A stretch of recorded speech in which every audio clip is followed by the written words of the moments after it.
आज की कहानी का शीर्षक है सकारात्मक सोच।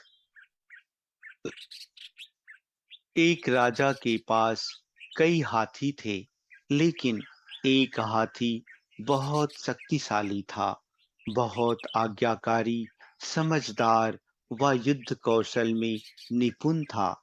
बहुत से युद्धों में वह भेजा गया था और वह राजा को विजय दिलाकर वापस लौटा था। इसलिए वह महाराज का सबसे प्रिय हाथी था। समय गुजरता गया और एक समय ऐसा भी आया जब वह वृद्ध दिखने लगा। अब वह पहले की तरह कार्य नहीं कर पाता था, इसलिए अब राजा उसे युद्ध क्षेत्र में भी नहीं भेजते थे। एक दिन वह सरोवर में जल पीने के लिए गया, लेकिन वहीं कीचड़ में उसका पैर धंस गया और फिर धंसता ही चला गया। उस हाथी ने बहुत कोशिश की, लेकिन वह उस कीचड़ से स्वयं को नहीं निकाल पाया। उसकी चिंघाड़ने की आवाज से लोगों को यह पता चल गया कि वह हाथी संकट में है। हाथी के फंसने का समाचार राजा तक भी पहुंचा।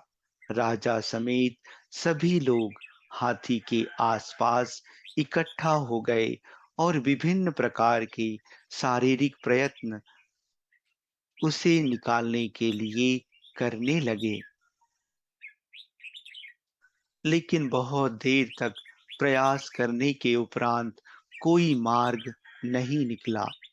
तभी गौतम बुद्ध मार्ग भ्रमण कर रहे थे।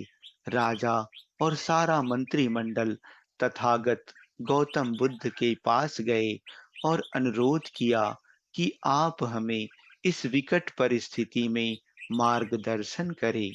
गौतम बुद्ध ने सबके घटना स्थल का निरीक्षण किया और फिर राजा को सुझाव दिया कि सरोवर के चारों ओर युद्ध के नगाड़े बजाए जाएं। सुनने वालों को विचित्र लगा कि भला नगाड़े बजाने से वह फंसा हुआ हाथी बाहर कैसे निकलेगा। जैसे ही युद्ध के नगाड़े बजने प्रारंभ हुए, वैसे ही उस मृत प्राय हाथी के हाव भाव में परिवर्तन आने लगा।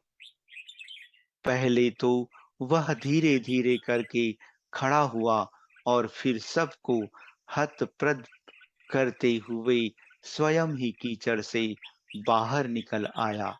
गौतम बुद्ध ने सबको स्पष्ट किया कि हाथी की शारीरिक क्षमता में कमी नहीं थी, आवश्यकता मात्र उसके अंदर उत्साह के संचार करने की थी। जीवन में उत्साह बनाए रखने के लिए आवश्यक है कि मनुष्य सकारात्मक चिंतन बनाए रखे और निराशा को हावी ना होने दे।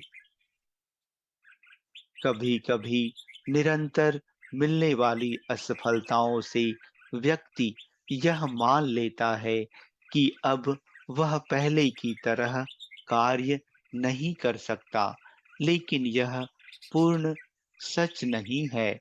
सकारात्मक सोच ही आदमी को आदमी बनाती है, उसे अपनी मंजिल तक ले जाती है।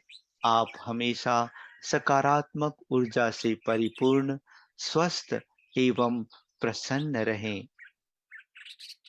अच्छा दोस्तों, धन्यवाद।